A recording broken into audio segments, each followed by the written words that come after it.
Hi everyone! In front of me today I have a Phalaenopsis orchid plant. So what makes this orchid distinct from other varieties of orchid is the shape of the flower. It resembles a butterfly and is otherwise known as a butterfly orchid.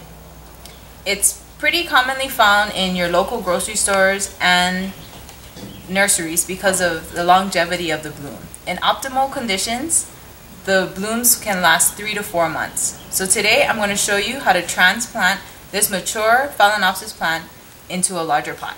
The number one rule that you want to remember when you're transplanting for any type of orchid is don't transplant a plant that has blooms on it. It's important to remember that because when you're changing the plant's environment, it is shocking the plant a little bit. And so when you do that, the blooms may fall off or even your buds will tend to drop. Okay, so as we start to transplant, I want you to notice the base of this mature plant. So you know when you buy a plant, the base of the leaves will be at the top of the pot. So here I have a Phalaenopsis plant from my house. It's ready to be transplanted. If you look again at the base, you'll notice that this plant is now growing vertically. The leaves are no longer at the top of the pot. So for this variety, instead of shooting out new shoots from the sides, the leaves will come from the crown, the center part of this plant.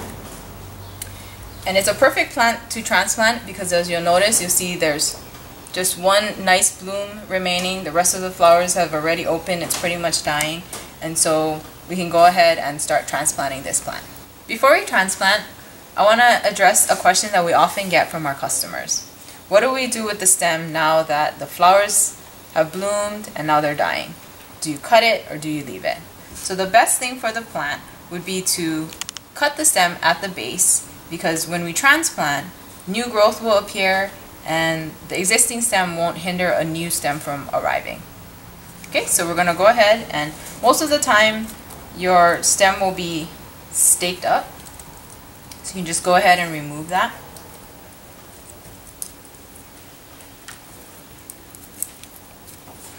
And you always want to be sure that your shears are clean and sterilized. So you just, at the very base of the stem, just take your scissors and simply snip it off. So now that we've cut off the stem, we have our Phalaenopsis plant that's ready to be transplanted. And what you need is a pot that's slightly larger. So this is a 5.5-inch pot. And this is our Akazuka Premium Media Blend. And it has a number 7 bark, charcoal, and perlite.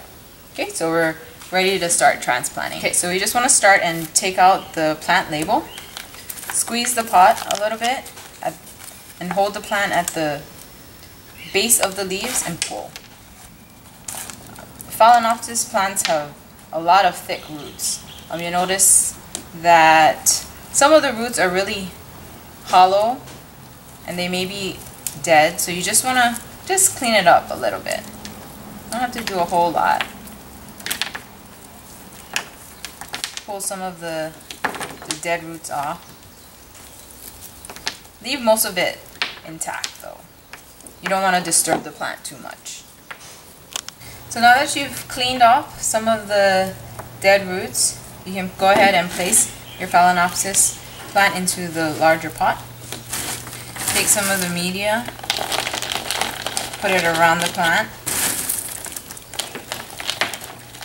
You want to be sure that you pack down the media. You can use a packing tool, a thin wooden stick, or as we described in our Catalea video, you could use like an old wooden spoon. Something that's thin that can just get around the sides of the pot and pack that media in there.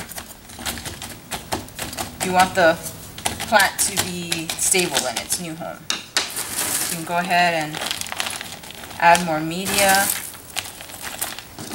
and do the same thing, just right around the edges. You want to pack it firmly, but not too hard where it's going to be crushing the roots.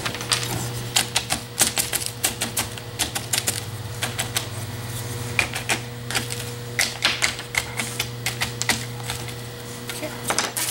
So just top it off with a little bit more media. You can go ahead and gently push down with your thumbs. now you have your newly transplanted Phalaenopsis plant. So in about 6 to 8 months, you should see that new growth will come out of the crown, and hopefully you'll get a new spray with beautiful orchid blossoms. Thanks for watching.